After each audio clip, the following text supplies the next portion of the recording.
Pirates. They are some of history's most feared outlaws, marauding bandits that heisted millions in treasure on the high seas. Legend has it that there's an island far from the Caribbean where these criminals once lived, just out of reach from the law. The pirate history is everywhere on this island. Captain Kidd, all of the big guys were here. But is it fact or fiction? It's a question that's been burning for centuries. They didn't advertise where they sailed. They didn't advertise where they operated from. And now, this team of pirate wreck hunters is on a quest to set the record straight. There it is right there. Right here. Just what secrets lurk deep beneath these waters. Diver to surface. And what will these clues tell about the lives of the infamous captains and their thieving crews? This is amazing. The truth is waiting to be revealed. Something here. Definitely something here. Here, on the ultimate pirate island.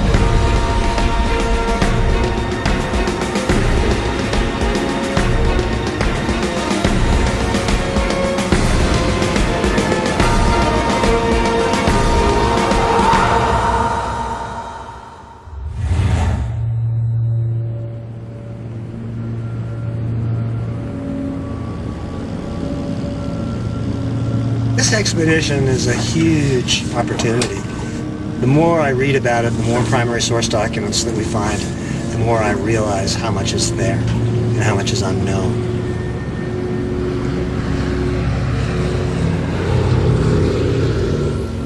Renowned underwater explorer Barry Clifford and a team of divers and archaeologists are heading to the middle of the Indian Ocean, thousands of miles from Clifford's home base on Cape Cod. They are on a mission to find some of the rarest archaeological sites on Earth, pirate shipwrecks. Their pursuit leads them to a remote island off Madagascar called Isle Sainte-Marie. 3 centuries ago, it was teeming with pirate ships and the marauders who sailed them. There's no question, based on solid primary source evidence, that the ships that came back to this harbor were the richest pirate ships that were ever taken. Having pieced together leads from court records, ship logs, and French naval maps, Barry believes that this remote island may harbor a virtual graveyard of pirate shipwrecks.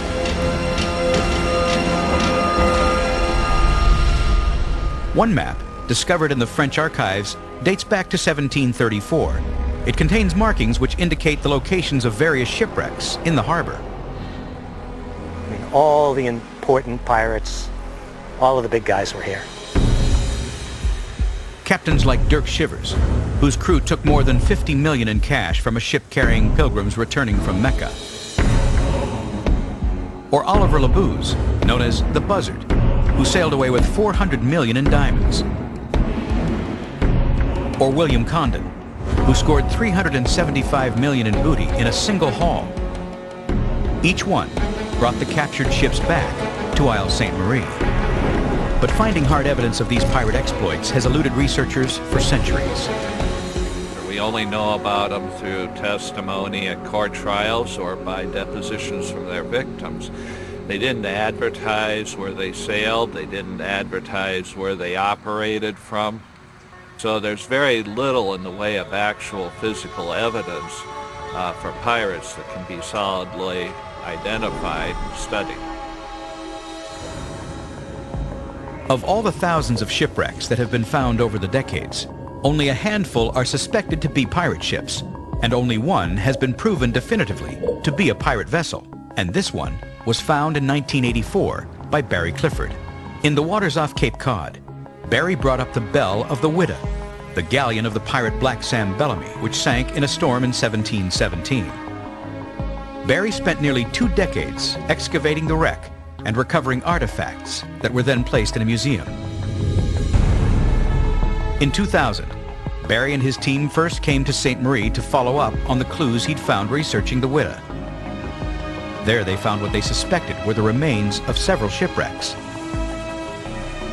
But before Clifford could confirm that the wrecks were pirate ships, a political crisis within the government of Madagascar forced his team to stop their research.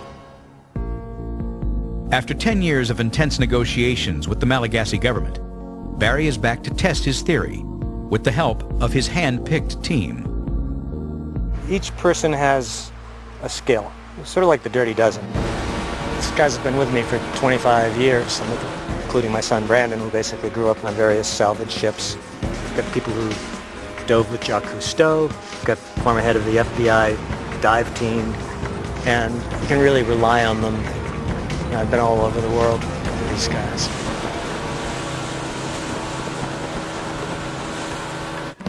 Historian and diver Chris McCourt is bringing 1,800 pounds of equipment from Madagascar to Isle Ste. Marie. Chris has worked with Barry for nearly 20 years. We have such a large amount of equipment, probably close to a ton. Obviously, we can't travel light to a place like this. We have to kind of think ahead as much as possible and bring really everything. We've got a generator, we've got air compressor for our scuba tanks, we've got a water pump. You know, you got to come prepared. Hope nothing rolls out on the bumpy road back. So maybe I'll ride in the back. This is sort of the last leg of the trip till bring it all down to the site where we'll be working, which is actually right here over my left shoulder. It's the harbor, the natural harbor at Isle Ste. Marie, and this is where the majority of the pirates would bring in their stolen ships, burn them, strip them. All happened right here 300 years ago. Of all the ships that may rest beneath the waters of Isle Ste. Marie, one may be one of the richest pirate ships of all time. The Fiery Dragon. A 400-ton, 40-gun warship, she had a brief but bountiful career. Captained by English pirate Billy One Hand Condon, one of history's most colorful and successful pirates. Like all pirate ships, the Fiery Dragon was originally a commercial vessel, a heavily armed Dutch merchant ship known as the Compagnies Welvaren. In the winter of 1718, she is traveling off the southwest coast of Africa, escorting a flotilla of smaller merchant ships. When Billy One Hand and his crew attack and take her, the pirates then take the captured vessel. They overhaul her, turning her into a formidable warship with 40 cannons, 20 brass swivel guns, and even 3 portable coehorn mortars that could lob exploding shells onto the decks of enemy ships. Now manned with a well-armed crew of 320 pirates, Condon renames the ship the Fiery Dragon and sets out on the high seas in search of a big haul. For 2 years, he roams 3 oceans, striking at will, while eluding the British and French navies. But it is in the waters of the Indian Ocean in August of 1720 that he makes the biggest catch of his career, an Indian pilgrim ship bound for Jeddah.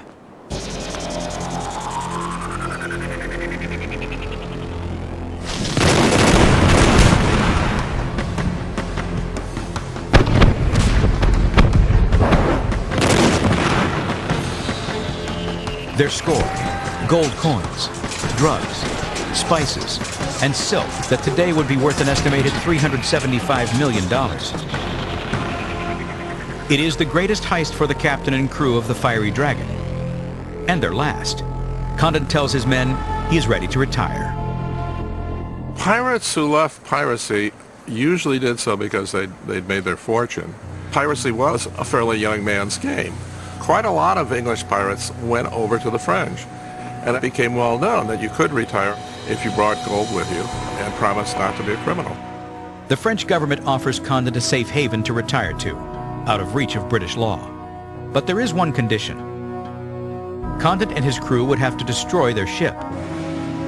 The pirates vote to take the deal, and are said to have sunk the Fiery Dragon in the winter of 1721. It hasn't been seen since. Now fully equipped, Clifford's team has set up base camp at the entrance of the harbor. They're in the final stages of preparation to begin diving in their search for the Fiery Dragon. 2 o'clock, you guys are going to be good to go on that. Right. We'll have those tanks and we'll relocate those. Yeah, we're just starting the process. Barry has chosen this site because back in 2000, the team discovered a find that would be missed by the untrained eye. A pile of large, uniformly shaped stones. used as ballast in the holds of ships to balance the cargo and keep the vessels upright and stable. These piles would be left like markers long after the wood of the ships decayed around them. If Barry's team can find the telltale ballast pile, Clifford believes he'll find the fiery dragon. But finding the ballast pile again could be a problem. In 2008, Cyclone Ivan hit Isle Ste. Marie with winds over 125 miles per hour, killing 9 people and destroying 75% of the buildings on the island. Chris and archaeologist Marco Rolling examined the underwater photo reconnaissance of the harbor floor that Barry made a decade before. They're concerned that Ivan may have disturbed the silt-covered bottom. They fear the ballast pile may be buried, or worse, destroyed altogether. Barry's son Brandon will be the first in the water. Having grown up diving the murky waters off Cape Cod, where his father found the pirate ship the Witta, Brandon is ready for the less than ideal conditions here. Visibility is a huge factor, but I think we're pretty used to working in low visibility conditions on the Witta and other places. It's not, storybook stuff where you're in this clean, pristine water with a beautiful, perfect shipwreck, If that was the case, other people would have found them, and, if it's a difficult job, the wrecks are more hard to find, and, that's what we're good at. You got plenty of water behind you, and when you get in, just come back up, get orientated, and give me the okay, and go, okay? In the water. Visibility extends only a few feet. Just a slight breeze on the surface of the water is enough to churn up thick clouds of silt, making diving difficult and dangerous. Visibility is poor. Stand by. For Barry Clifford and his team, everything is riding on this first dive. If Brandon can't locate the ballast pile, then the 10 years they have spent working and planning for this expedition will have been in vain. But if he does find it, then the guys will be a huge step closer to exposing one of the most notorious pirate ships in all of history.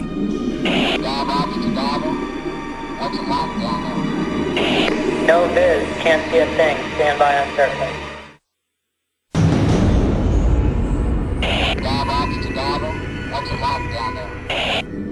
There's no viz at the moment, but it's coming and going. Roger that, we copy. Over. Diver Brandon Clifford is in the silt-clouded waters off Madagascar's Isle Ste. Marie. He's hunting for what may be the wreck of the infamous pirate ship, the Fiery Dragon. 10 years ago, Brandon's father, noted underwater explorer Barry, located a pile of ballast stones here, a pile that could be the archaeological marker of a shipwreck. If Brandon doesn't locate the pile, the team will lose their chance to excavate what may be one of the richest pirate ships in history. It seems to be clearing up a bit as the tide pushes in.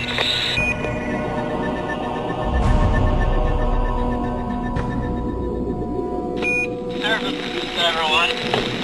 Intact. Practically flawless. Beautiful. Stretching before him some 20 meters is the ballast pile. Excellent, I copy that.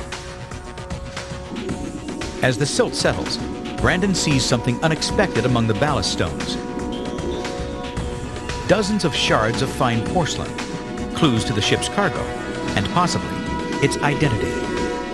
I was surprised at how pristine it still is. Looks exactly as we left it.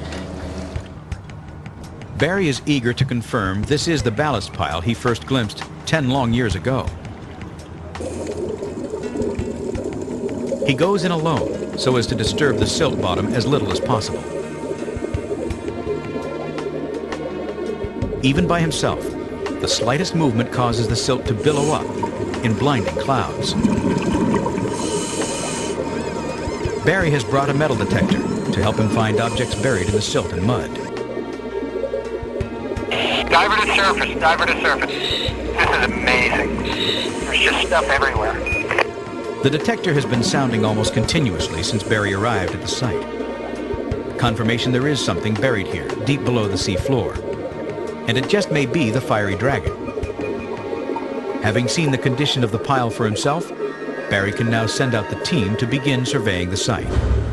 We don't know if this target's associated with that target. They may be the same.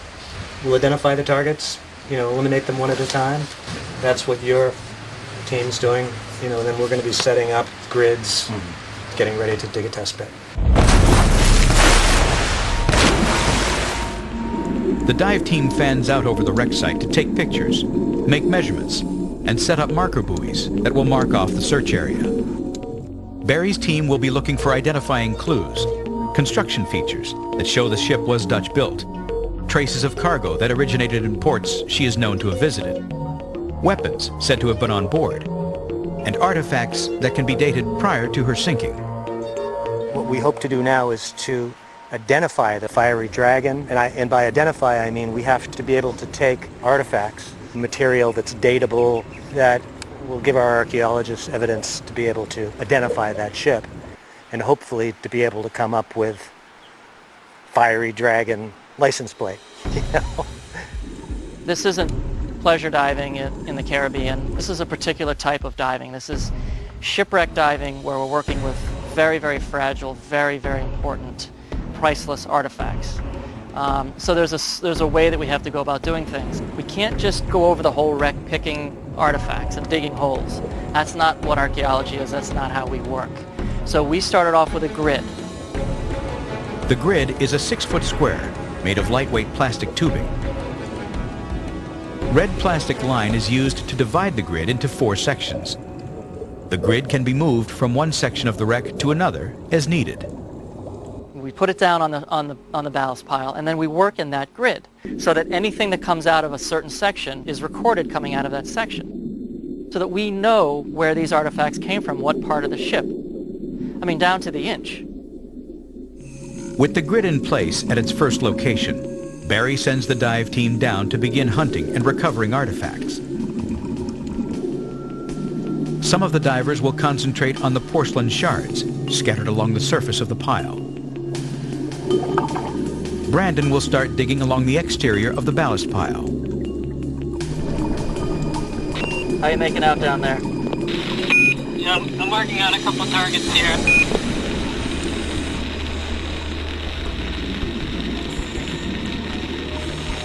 Got a couple, what looks like the edge of the rim of a cup, and maybe 2 stacked together. I'm going to take my time on these 2. It looks like they could be a couple small cups, so I'm going to go slowly. Yeah, Roger, that sounds great. Take your time.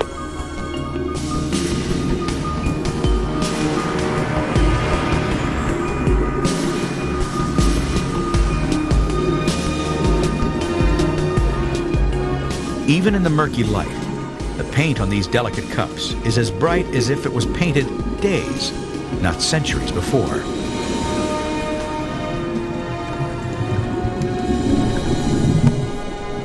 Barry's son Brandon has just brought up the expedition's first big find, a set of china cups. Wow, great. A clue they hope will prove this was the fiery dragon. Let's get some tags on these. See, we're looking at museum pieces here. That's what's so incredible about this. And we have porcelain, we'll be able to date it. Let's at least get a ballpark figure and say, okay, this is before 1700 or it's after.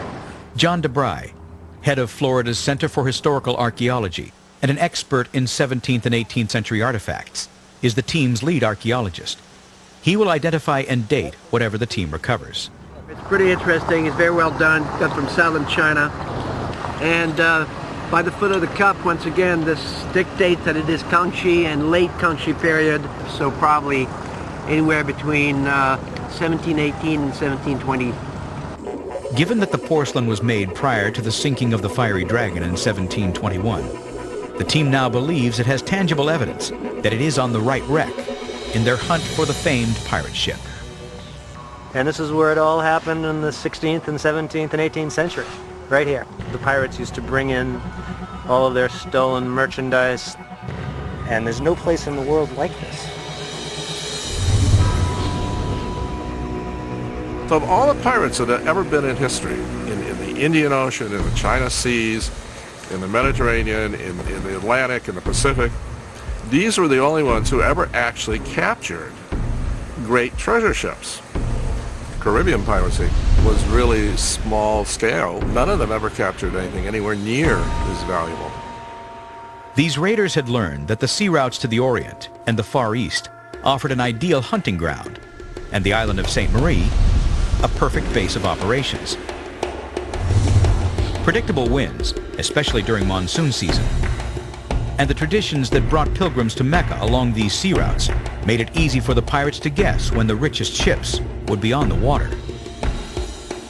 During these weeks, the pirate ships would wait in the waters off Sainte Marie, an island controlled by no government, and the only port in the region where they were welcome and supplied unconditionally.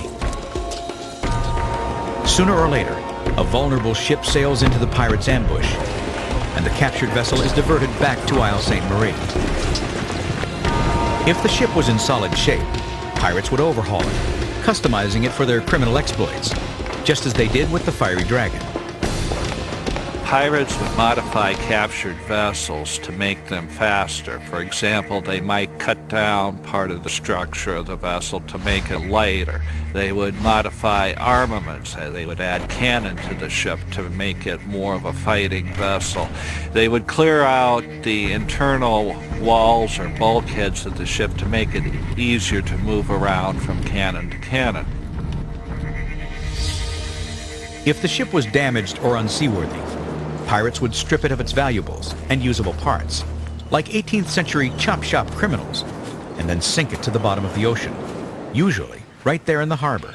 Pirates could scuttle a ship in any number of ways. Probably the simplest I've ever heard of is a group of pirates who simply fired a cannon inside the hold of their vessel to punch a hole out the bottom. Another way of destroying their vessel was to simply burn it at anchor. Encouraged by the discovery of a motherlode of artifacts, historian Chris McCourt is working a section of the grid containing a large pile of broken porcelain. Got a few nice pieces, porcelain here, 2.5 meters east of the grid. Stand by, we're going to bring that up. I'm just working an area on the back of the ship there. There's a lot of pottery. And it's the conchi stuff, but I also found some green and blue. To the untrained eye, these pieces of broken pottery may all look the same. But to an archaeologist, there's a big clue to be found in this mess of tiny pieces. A clue that may lead them closer to positively identifying the Fiery Dragon. Oh, wow. There's white and blue porcelain all over the wreck. This wreck is a real-time capsule. It's amazing. A team of underwater archaeologists, led by famed underwater explorer Barry Clifford, has just made a major find in the waters off Madagascar's Isle Sainte Marie. It's yet another clue in the team's quest to ID one of the richest pirate ships in history, and to confirm the existence of the ultimate pirate island. We found several fragments of blue-on-white porcelain, Chinese export porcelain, that had as a motif a double-headed eagle, a phoenix. This is really, really amazing because there are only 3 pieces of Chinese porcelain are known to have this double eagle motif. The phoenix does not exist in Chinese mythology. So how did they get the idea? Beginning in the 17th century, Chinese artisans began making porcelainware for export to European markets, using designs that traders commissioned to sell in their countries. We know through archival documents that in 1720, off Mozambique, the Fire Dragon captured another ship by the name of the House of Austria. That ship was on its way from Canton to Ostend. The double-headed eagle, the insignia of the Austrian Empire. This tiny shard of pottery ties the wreck the team is working on to a cargo the Fiery Dragon is known to have captured. The team is now sure they are on the right track, and more eager to get a look at the ship's construction. If it is of Dutch design, and if they find nothing on board outside of the time frame, that will be the proof they need. We're going to dive you guys one at a time, so whoever wants to go first, burn half a tank each. We can work 2 sections of the wreck at the same time, 2 pits. The team hits the water, looking for objects and structural details that can be dated and identified that will lend support to the theory that this wreck is the pirate ship, the Fiery Dragon. Archaeologists John DeBry and Marco Rolling want to expose more of the ship's remaining timbers. The method of construction may tell them where the ship was made. If the ship is Dutch-built, like the Fiery Dragon, its construction will be different from an English or French ship of the same period. The Fiery Dragon would have been larger than most ships on the water, a flagship with distinctive construction characteristics, especially in the futtocks, the curved timbers that form the hull of the ship. Dutch-built ships of the time used two futtocks side by side to make them stronger. But English-built ships used one single futtocks that attached to the keel. It's critical that the team get a clear look at this timber construction, but it's impossible to clear all the silt and sand by hand. To get to the futtocks, the divers will use an underwater dredging machine called a venturi. The venturi is literally an underwater vacuum cleaner. It removes large amounts of mud and silt and expels it through an exhaust port away from the dig site. The venturi is named for the 18th century physicist Giovanni Battista Venturi, who first recorded the principle that constricting the flow of air or fluid would increase its velocity. The way a thumb over the end of a garden hose can be used to shoot water several yards. It's a design element used in jet engines and the Venturi pump, which can move 350 gallons of silt-filled water per minute. While the dive team clears the dig site, Marco is working inside the collapsed ribs of the ship. Well, I've been down there all morning, and then all of a sudden, like 10, 15 minutes before the end of my dive, and all of a sudden I see a gold coin stuck to the edge of one of the beams. So I decided to measure it in so I know exactly the spot where I found it. So we can go back there and do some more work, and hopefully we find more. I'm usually very calm. And still at that particular moment I was calm but excited. Marco has found a gold coin, minted in Austria in 1689. It predates the Fiery Dragon's sinking in 1721. It's the kind of artifact that could have been lost or secreted on board, and it fits the time period. Not far from Marco's earlier find, John brings in another gold coin. What is it? 1650 Dutch coin. It too predates the sinking of the Fiery Dragon. Condent and his crew, pirate crew, had just committed one of the largest robberies in history. And when they scuttled the ship, they probably didn't really care about looking here and there. If somebody forgot something behind, they took the larger portion of the treasure and sunk the rest. So there's a possibility we may find more treasure, more cultural material of great interest to us. After 48 hours on the sea floor, the dive team is making progress. More of the structural timbers have been exposed. We set up and secured the grid. We have that beam, and then I've exposed cross ribs that are actually first futtocks. So we're starting to see the shipwreck itself. But it remains to be seen if the timbers also fit what they know about the ship.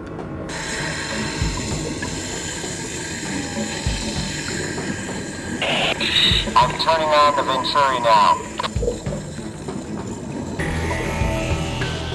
Very poor visibility once more. Seems like it's a regular thing here. And up there, engaging the Venturi. The team is finally able to get a clear look and finds that key pieces of the ship's structure have been preserved. It looks pretty good.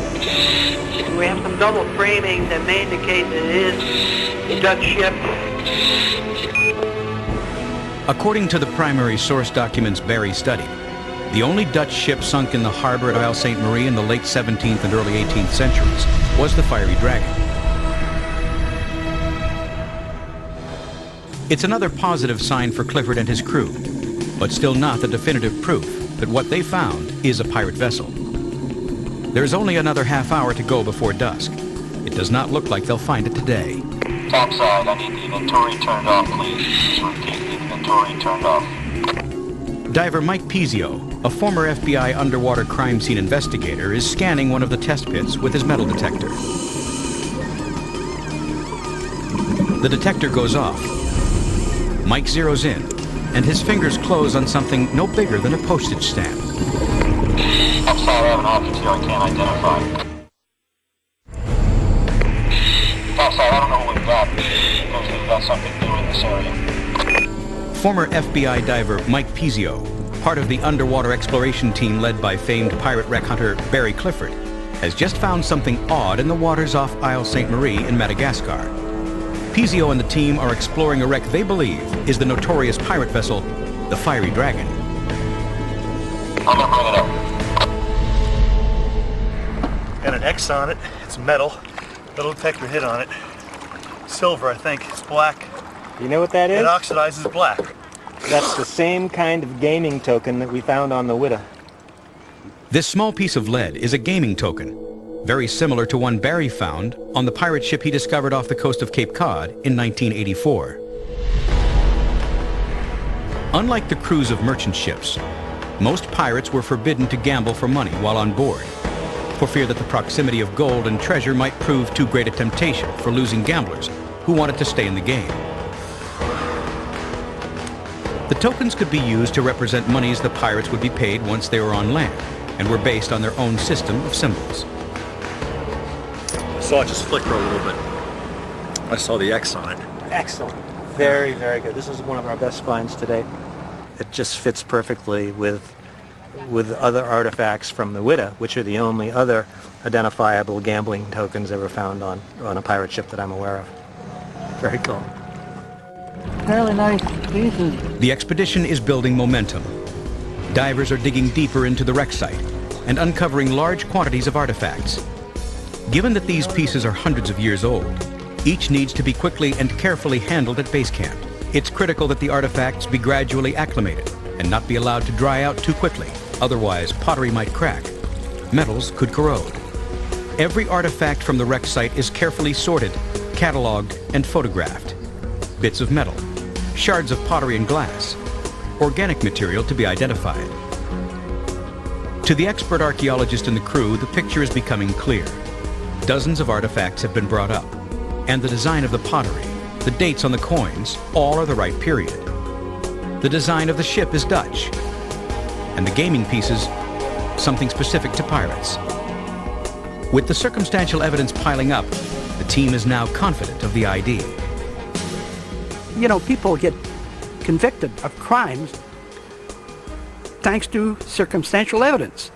So again, we don't need a bell for us to say we believe that we have the Fire Dragon. And everything that we've found so far on this particular ship indicate a ship that sunk around 1715 to 1722. It's a great complex puzzle. It's safe to conclude that we definitely have the Fiery Dragon.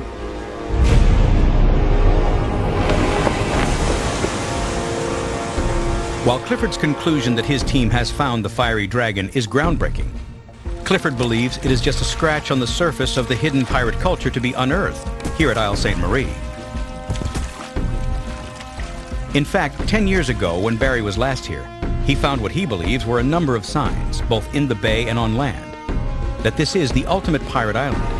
Now that he's convinced that he's proven his first big hunch, he's ready to move on to the next.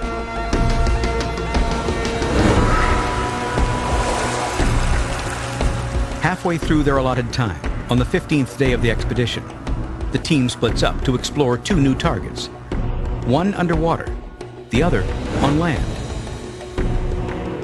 Divers Jeff Spiegel and Mike Pizio and archaeologist John DeBry head out to the mouth of the harbor where the channel is deepest. They will begin sonar scans of the sea floor.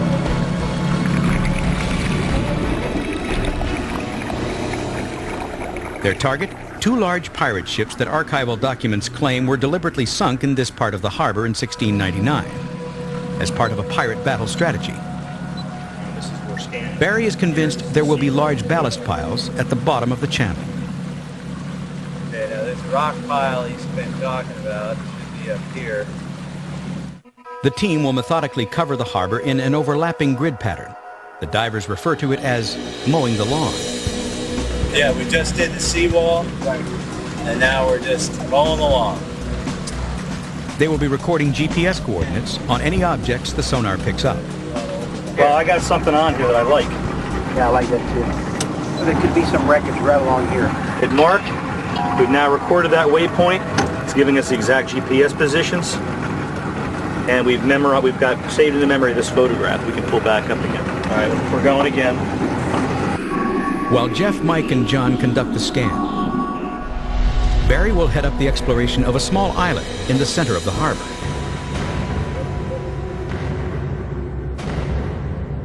Locals call this mysterious place Isle du Forbon, or Forbidden Island, because legend has it pirates would warn that anyone attempting to land there would be killed.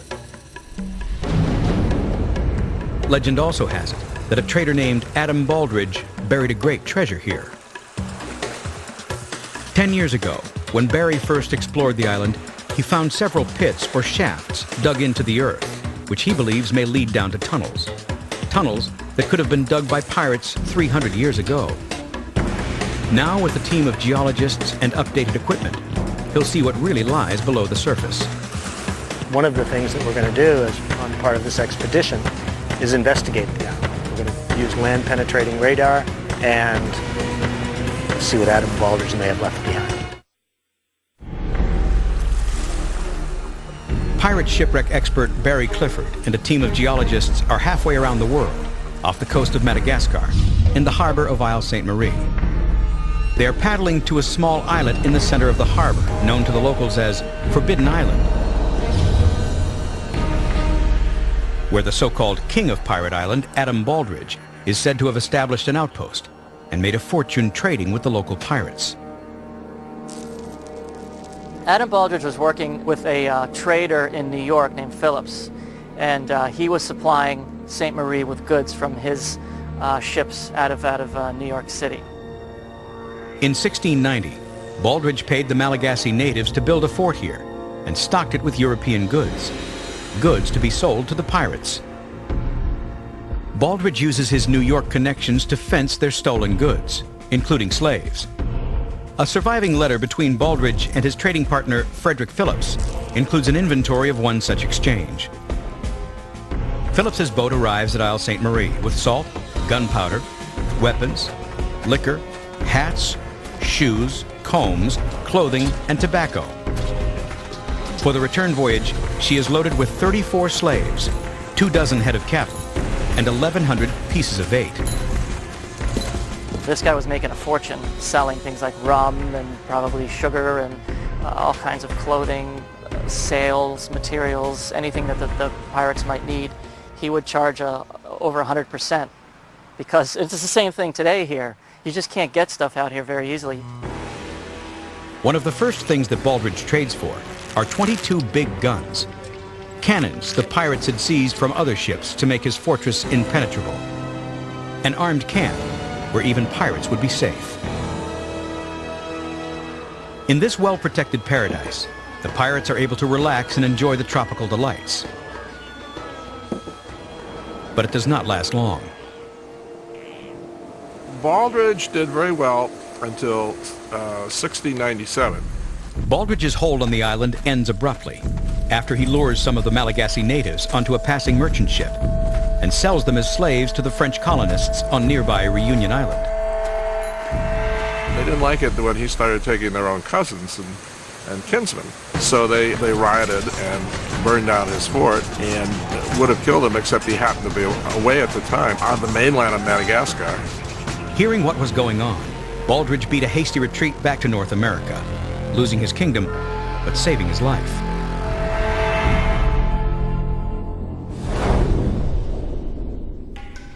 Now, more than 300 years later, team geologists Dan Blaze and Ken Anderson are searching for the tunnel that Adam Baldridge was said to have dug sometime in the late 1690s.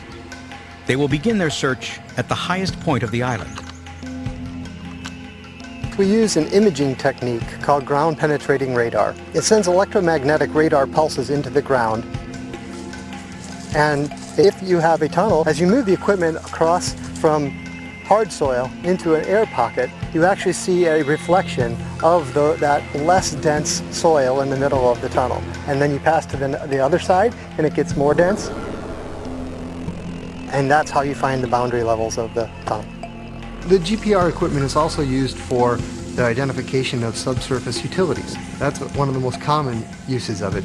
A sewer pipe, in effect, or a large concrete pipe is very similar to a tunnel. That was interesting. Right through there? That's where I had the... There was a hit just at one part at 12 feet. Dan and Ken have found 2 deep holes that have been dug in the island some time ago. They are partially collapsed and filled in, but preliminary scans indicate they may extend some 20 feet below the surface. The team wonders if they might lead to a connecting tunnel. We believe that this main shaft is connected to a shaft 150 feet down the hill, and we're checking to see whether the tunnel connects these shafts. We're going to march down the hill, crisscrossing the potential tunnel, and try to identify its boundaries. With ground-penetrating radar, the team can detect voids or tunnels 30 feet below the surface. But the device needs to be in contact with the ground, and the heavy vegetation is interfering with the imaging.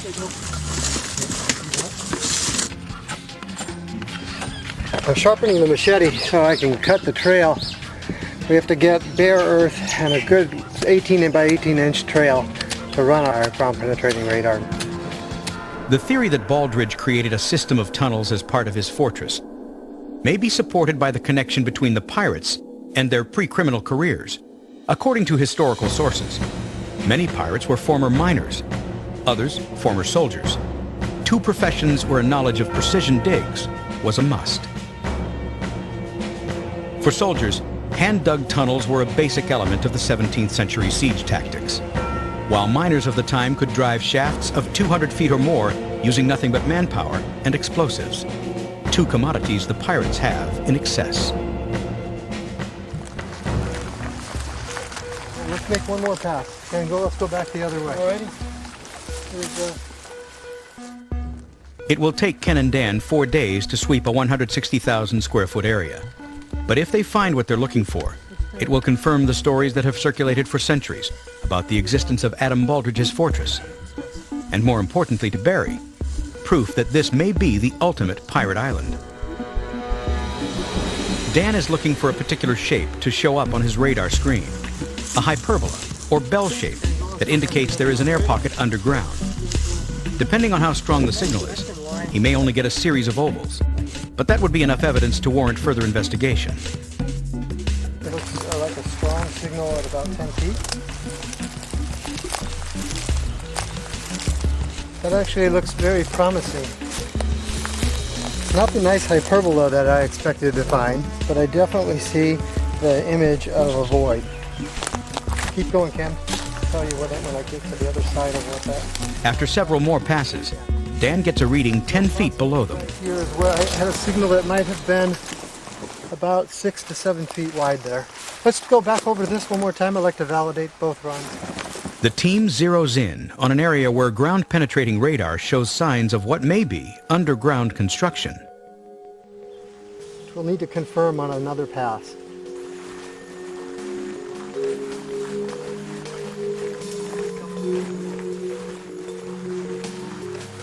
What do you got? It's interesting. When you take a diagonal line right through here, we see nothing on the amplitude of the resolution of the machine until you get to about where it is right there.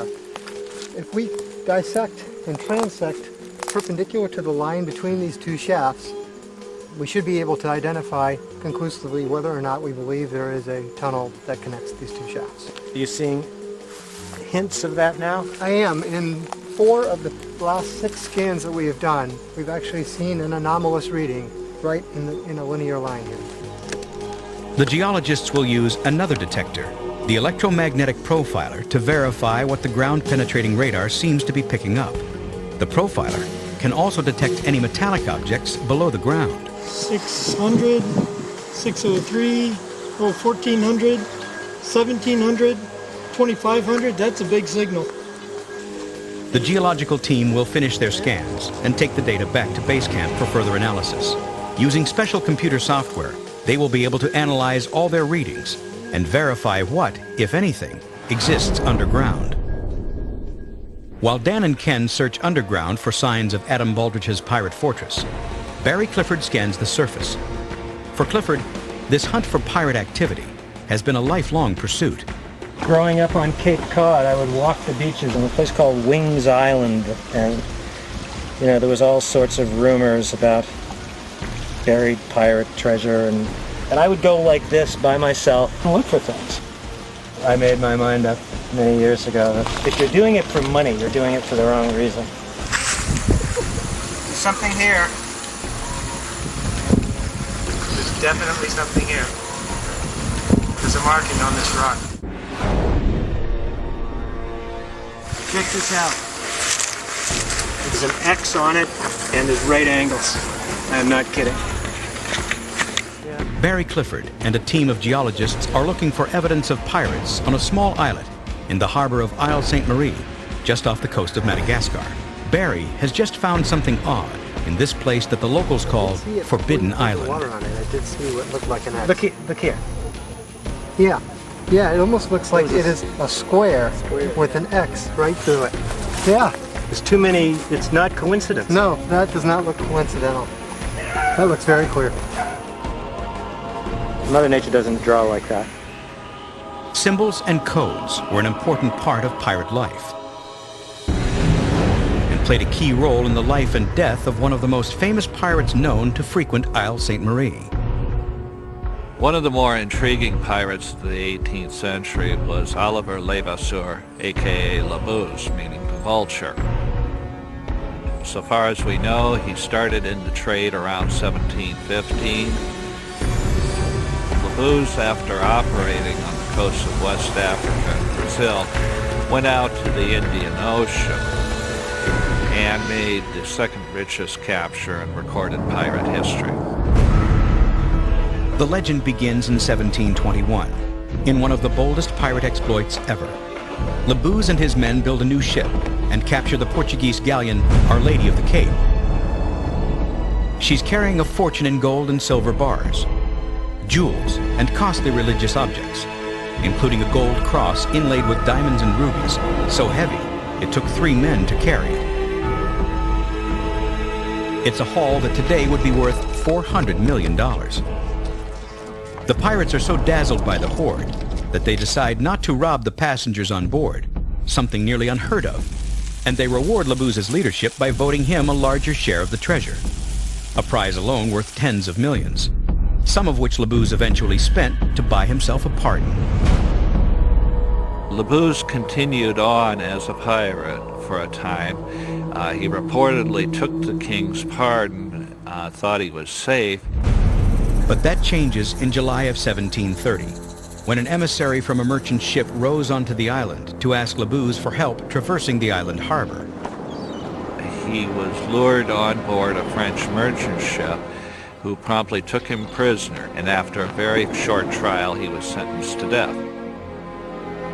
There's some basis for the idea that La Bouze did indeed bury treasure, because when he was captured, there's no record that he had so much as a red cent with him. According to legend, as he was standing on the gallows, he flung a piece of parchment to the crowd with the shout, "Find my treasure, he who can." The parchment that La Bouze threw to the crowd was directions to his treasure, but these were encrypted by a Masonic coding system that had originally been developed by the Freemasons and had been modified by La Bouze. Essentially, it looks like a complicated version of a tic-tac-toe board. The strange story, and some accounts that claim to reproduce the code La Bouze tossed to the crowd, have fascinated scholars and treasure hunters ever since. And many have tried to decipher the pirate codex. Some scholars believe that La Bouze's code was something that he developed as personal entertainment or personal diversion during his years on the island of Madagascar, and as a means of frustrating would-be searchers for his treasure.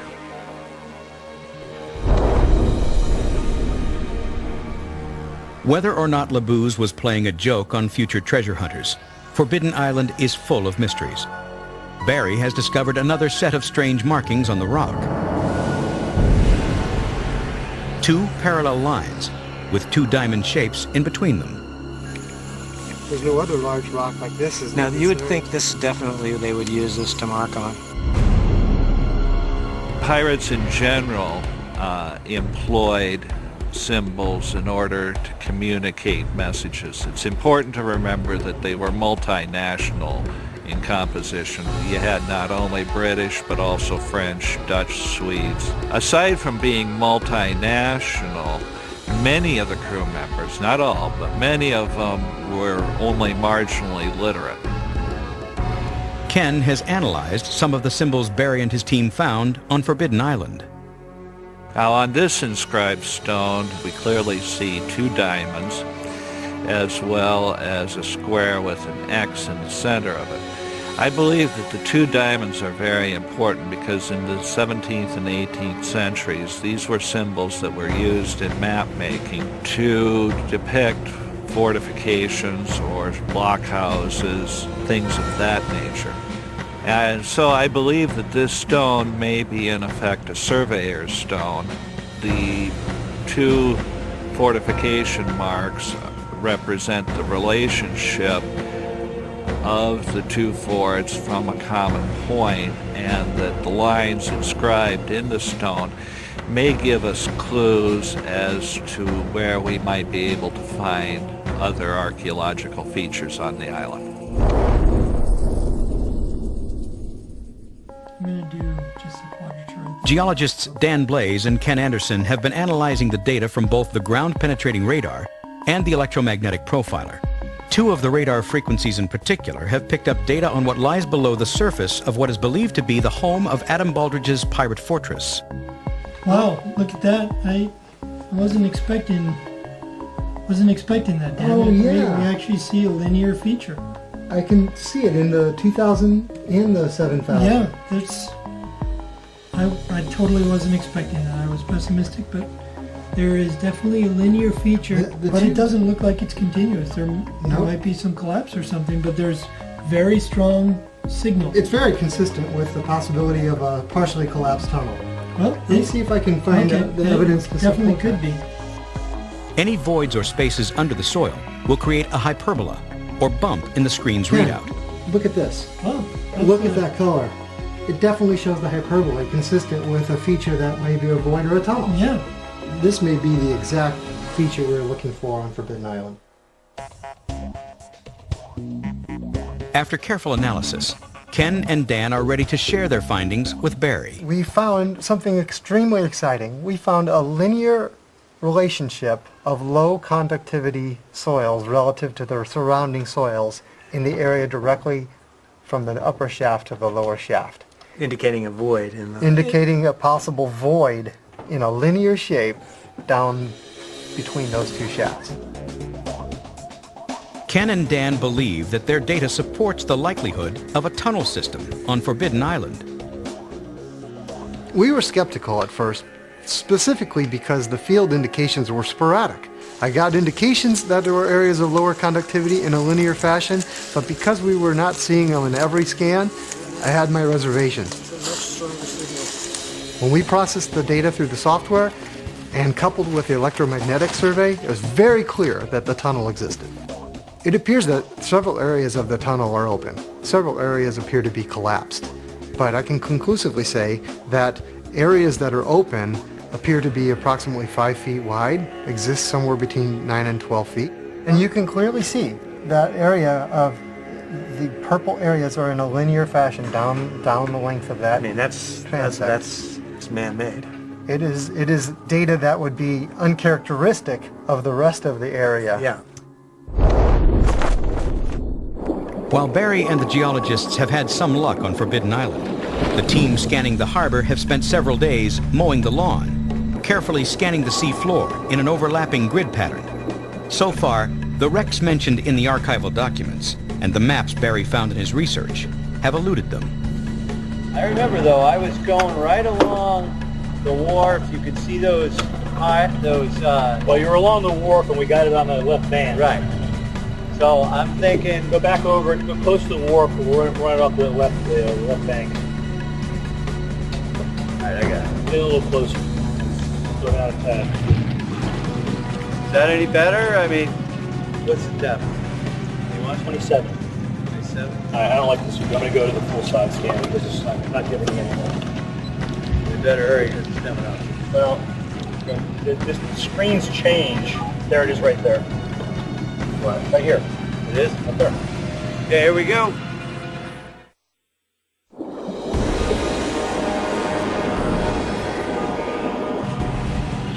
Okay, here we go. There it is right there. Right here. It is? Up there. Underwater recovery experts Jeff Spiegel and Mike Pizio believe they may have found another potential pirate shipwreck in the harbor of Isle Ste. Marie. That thing straight out from there. Yep. All right. Got it.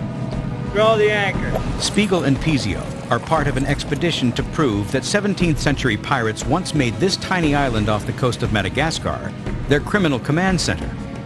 Archaeologist John DeBry will be the first to dive on the potential wreck.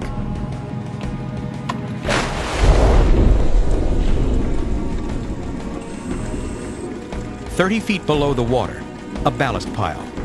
The team hopes they've found one of the two ships said to be deliberately sunk here as part of a battle strategy 300 years ago.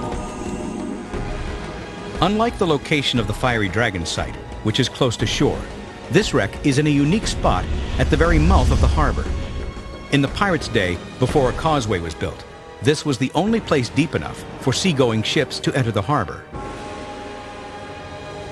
Of the dozen ships believed to be buried off Isle Ste. Marie, legend has it that only 2 ships went down in this part of the harbor, the Mocha frigate and the Great Mohammed. In September of 1698, the Great Mohammed was the pride of the Turkish shipping industry.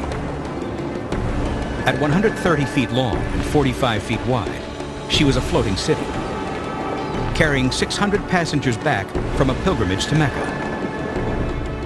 She was also carrying a fortune in gold, silver, jewels, and other treasure, and was one of the richest vessels ever attacked by pirates. In many instances, European pirates had an easy time capturing vessels in the Indian Ocean, but this was one of the exceptions. 2 pirate ships are waiting for the Great Mohammed as she sails along the eastern coast of Africa. The first, known as the Mocha frigate, is captained by Robert Culliford, a brazen pirate who once stole a ship from Captain Kidd. The other, the Soldado, is helmed by Dirk Shivers, a Dutch privateer infamous for ordering the lips of a prisoner sewn shut when the man wouldn't stop complaining.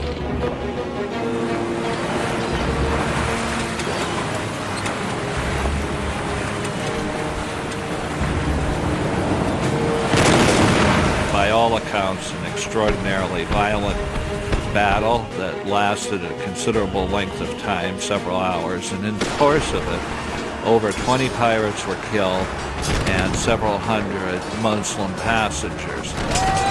There are stories of torture and brutality, passengers jumping overboard to escape their captors.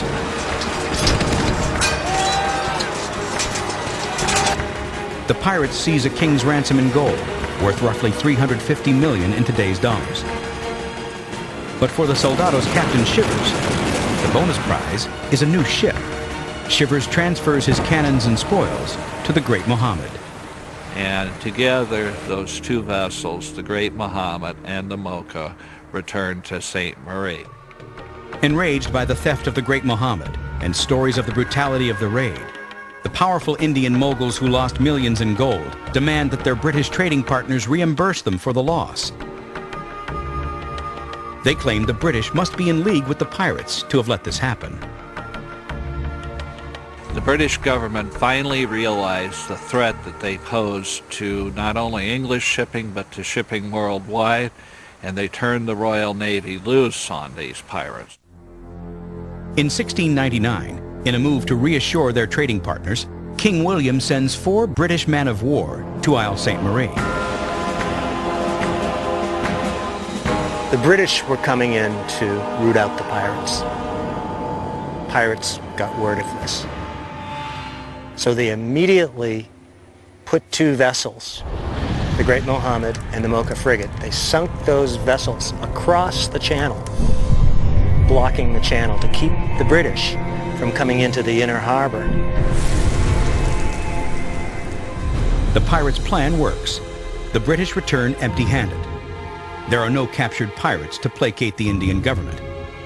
It will take diplomacy and hefty bribes to repair relations between the 2 countries. Now, more than 300 years later, it's up to Barry Clifford's team to prove whether the second wreck they've found is one of these 2 famed vessels, sacrificed to save the pirates' Isle Ste. Marie. Unlike the Fiery Dragon wreck, which is mostly exposed and covered with artifacts, this wreck is buried deep in the silt and mud of the bottom. Located in the deepest part of the harbor, the team must rely on metal detectors and probes to find the most likely spots to dig the test pits. The dive team is looking for any evidence that this ship was sunk in a hurry: cannons, ammunition, or any items that would normally be stripped before sinking. The metal detectors are reacting, but all the team can do is tie off likely objects and raise them. It's impossible to see details in the silt. But Mike Pizzio quickly finds something that may be a crucial piece of evidence for Clifford and his team's pursuit of pirate history. The dense and oddly shaped mass is too heavy to carry to the surface, so the team calls for a lift bag. The lift bag is essentially a sealed bag that is designed to hold various amounts of pumped-in air. Divers will attach the bag to the sunken object and then fill it with air, which in turn causes the bag to float to the surface, effectively lifting the object from the sea floor.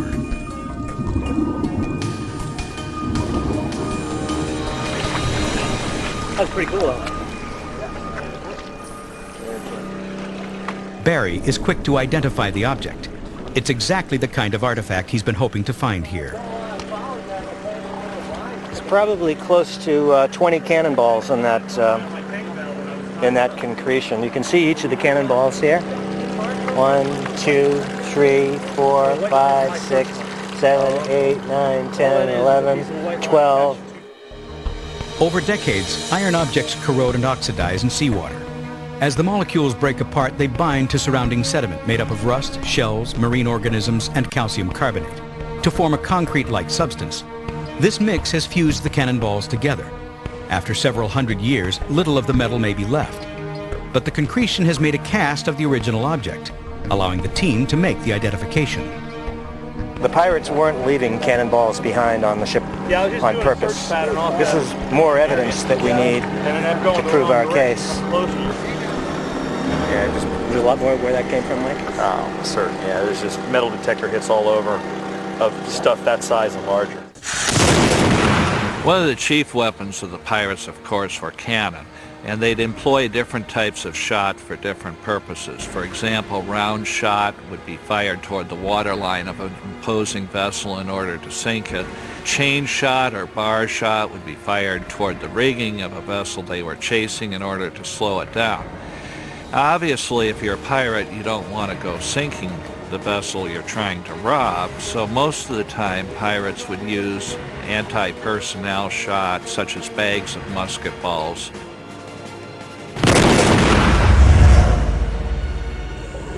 The team combs the sea floor for more ammo, and once again Jeff Spiegel hits pay dirt. Only this time, his find is not exactly what he thinks it is.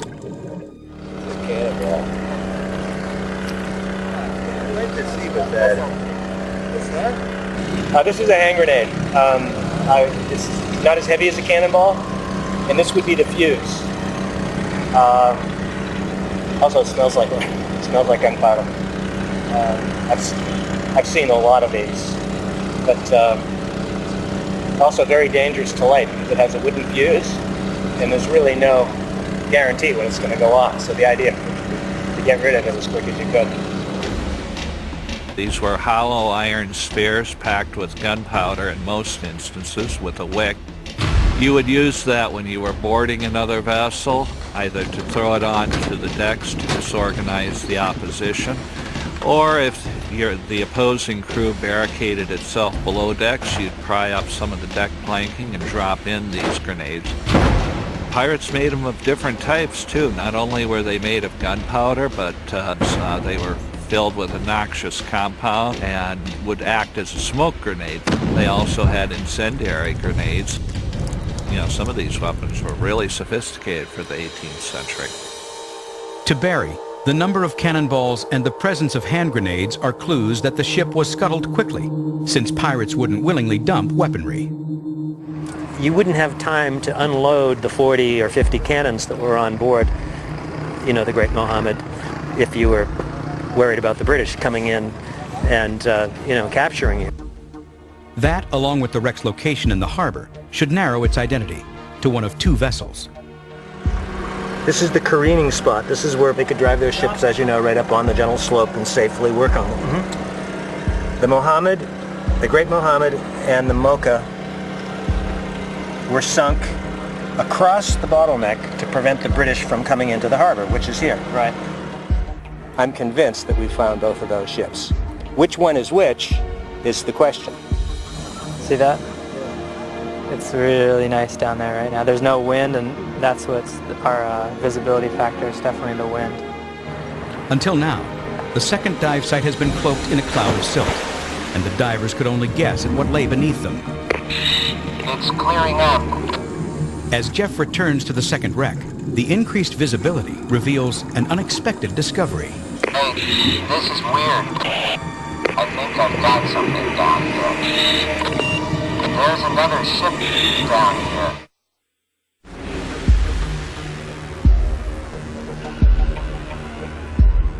Hey, this is weird. In their quest to uncover 300-year-old secrets and prove the existence of the ultimate pirate island, divers off the coast of Madagascar's Isle Sainte Marie are zeroing in on something their radar did not reveal. There's another ship down here. We originally thought we had one shipwreck, and now we're starting to think that we have two shipwrecks that are side by side, which would be in line with the history of the ships being sunk together to block the channel. The clue is a second pile of ballast stone, the stones used to keep the ship's balance in the water. Most of the ballast in the European wrecks are round, it's river rock, you know, it's all the same. This is different. It's got these big square kind of granite-looking stones. Man, they're heavy. A close examination of the stones suggests these are not English ships. That deduction, along with the recovery of cannonballs and other weapons the team has pulled up from the site, seem to indicate that the two wrecks may be the Great Mohammed and the Mocha frigate. In 1699, the British sent warships to crack down on the pirates of Isle Sainte Marie, but the pirates turned them back, using a hasty barricade formed by the bodies of two of their prize ships, the Great Mohammed and the Mocha frigate. Accounts of the time claimed the two vessels were sunk side by side at the mouth of the channel. We don't think that they had a lot of time to get things off of the ship. Maybe they got the diamonds and the gold, but certainly they didn't take out all of the cargoes that were on the ship. But like the pirates who had to scramble in order to scuttle their ships, the expedition is also short on time. The permits granted to Clifford by the government of Madagascar are set to expire in just a few days. Clifford and his team focus on finding the pieces of evidence that will definitively identify the ships.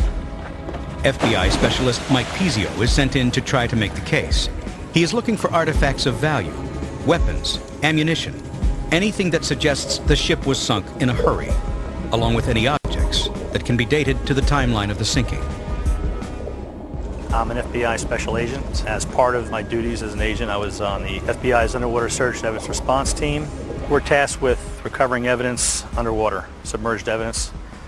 Much like you see CSI on TV, we're an underwater CSI team. The difference between what we do and the FBI dive team was being done here is very, very similar. It's grudging through mud and digging and using a metal detector to try to find the objects. It's really not that different. Topside, we've got 4 viz here.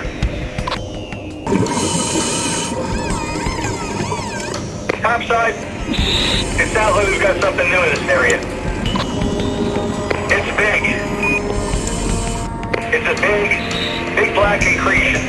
There are large ballast stones concreted to it. I think I'm able to break some away.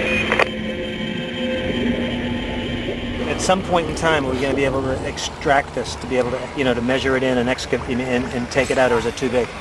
I don't know. Okay. But there's big rock jammed in, all jammed in around it. Tight. Tight. Yeah, we'll need a pry bar to get them loose. Diver Jeff Spiegel enters the water for a closer look at what Mike has found. He is an expert at extracting large objects from the ocean floor. Armed with a jetting hose, he hopes to clear away the sediment from the concretion so he can determine the shape of the object. Visibility is poor. The powerful stream kicks up a cloud that all but obscures him.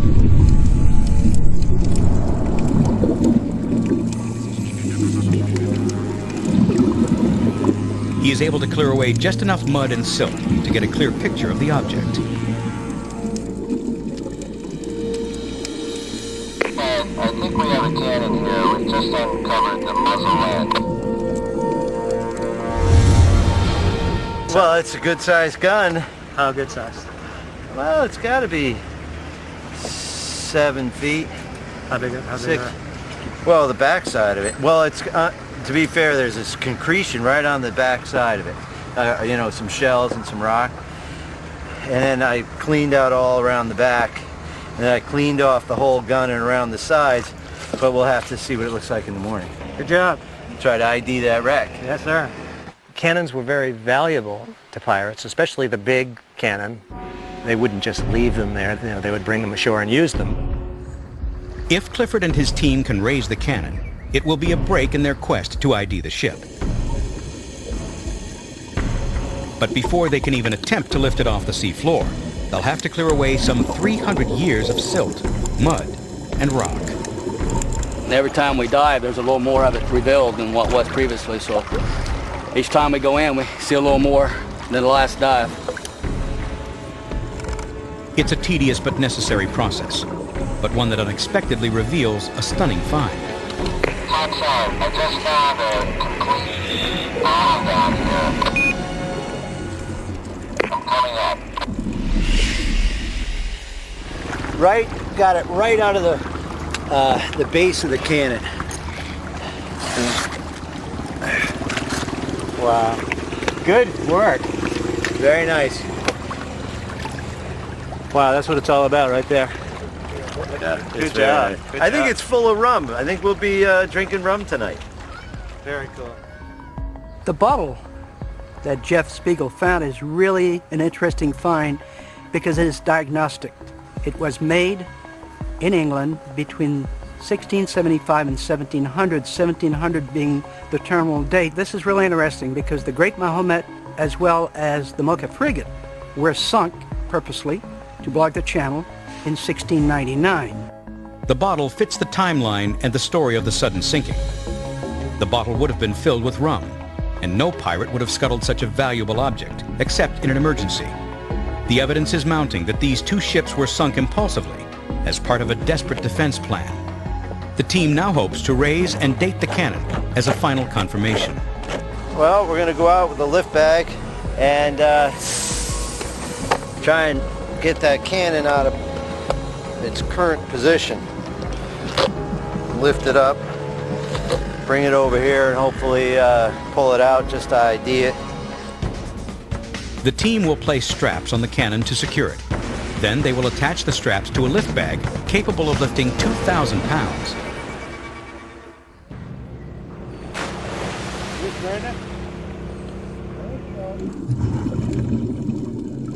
There's always some danger involved in raising a large cannon or any large object.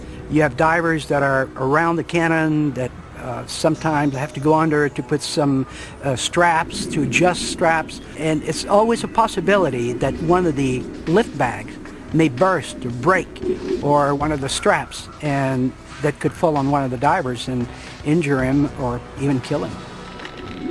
Topside, the cannon is strapped up and ready for airbag. Master diver Ray Badeau has positioned the bag over the cannon and struggles to tie it to the lifting straps. Fill it up.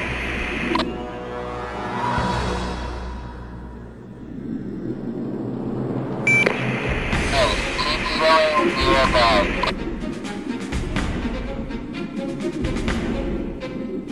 Lift bag's down. There's a problem. The bag is filled to capacity, but it still doesn't have enough lift. Yeah, roger that, roger that. It's not moving, huh? Not yet. Jeff wrestles with the massive cannon, trying to break loose the concretion crust that's holding it to the sea floor. Think I should go ahead and continue putting the air in it? Just let a little air out and then just let it sit there. We gotta come up with plan B. Okay, close down, we'll do. It's a frustrating turn of events for the entire team. If they can't raise the cannon, it will be a big blow to their goal to identify what may be one of the greatest finds in pirate history. She's not coming without a fight. That's for sure. Lift bag's down. It's not moving, huh?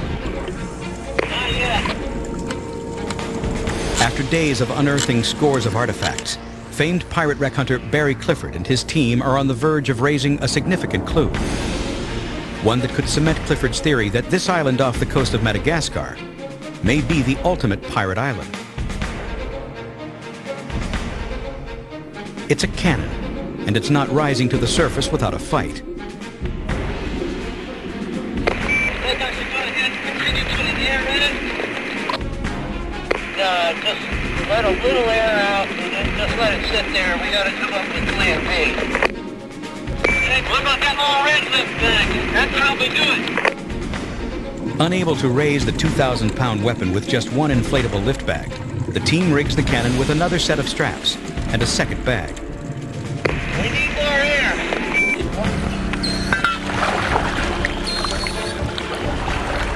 It's a precarious procedure, one that could prove dangerous, even deadly. The bags are fast approaching their maximum pressure. If they burst, the cannon would sink like an anchor, potentially pulling the divers down with it. If caught unprepared, it's a good way to lose a limb, or worse.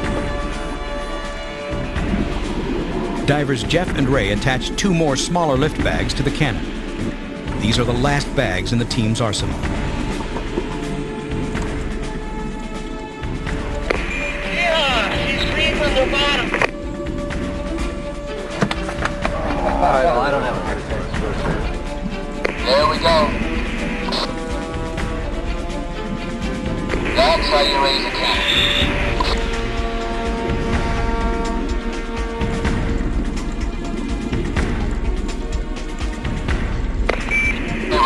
We're getting close down here. The cannon's almost hitting bottom. Slow it down. We're bringing it into the dock.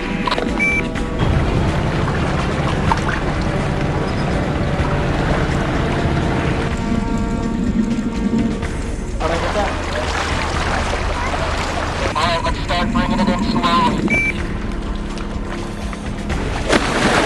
It's all hands on deck to try and wrangle the massive cannon. If it slips off the straps or the bags burst, it could hit bottom and crack into pieces. Okay, good. Hold on, Jeff. Let's bring it in slowly. 25 feet separate the cannon from recovery. The team is inching it closer to shore, while attempting to keep the cannon from bottoming out on the seafloor.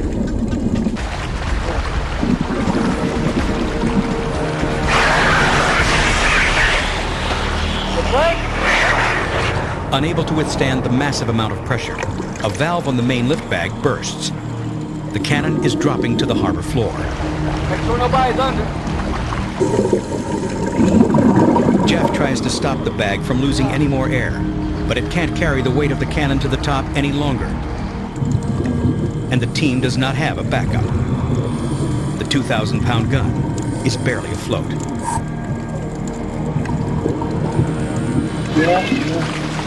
unfixable? Unfixable. That's our only one, right? Yeah. Kind of sucks. At least we can see it now. We can look at it. We can measure it. Yeah. You know, it's not going anywhere. With the main lift bag burst, the 2,000-pound gun is barely afloat. Too far from shore to lift it, the team decides to examine it in the shallows, where the visibility is best.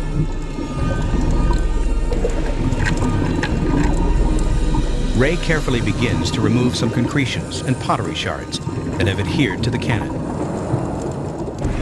Once we are able to chip away carefully the incrustation on the rear of the cannon and also the muzzle where we could determine the caliber, I can determine if it is an English cannon, a Dutch cannon, a French cannon, or an Asian cannon.